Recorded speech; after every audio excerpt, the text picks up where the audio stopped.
Assalomu alaykum, Parvoz akalar. Kechki ovqat bu. Mashina bitta so'rashdi. Tumshug'i endi to'g'rilanmaydi, basharasiz. Mana betini qaranglar mana, to'xtab tur. Bet qiyshiqda, tug'ma qiyshiq bo'lib qoldi. Ba'zilar aytadi, vitamin bersa tuzaladi deydi. Bu tuzalmaydi. Kunda juda serkalta xo'roz bolasi edi. Endi mart 28da chiqqan bola, pashta aprelu. Endi qaragani vaqt bo'lmayapti. Shunga kunduz ishda bo'lyapman, endi kechasi bir tuxum berib turmasa bo'lmaydi. Ular juda yo'ldor chiqadi, xudo xolasa. O'ynashsa ham bir-biriga juda yo'l solyapti endi.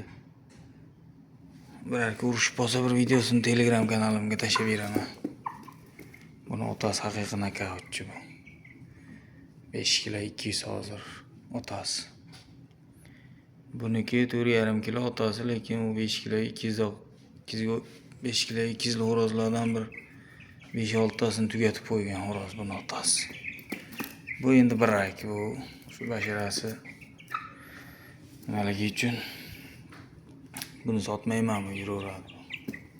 Mashina ishqovozi bo'lsa sotiladi. Juda uzun narsa, yo'ldor chiqadi. Chunki ota-onasi yo'ldorda buni. Tulaym akani bolasi ikkalasi ham ishqovoziga sotiladi. Zo'r pul berganga. Puli kay bersa sotaman deydi, shunaqa. Bo'lmasa tomoshaga.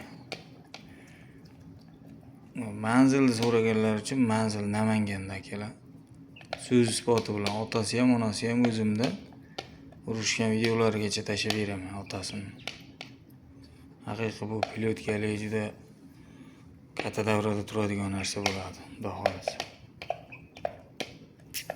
Endi Azizbek zotlari deb yozsalaring Telegram kanalim chiqadi.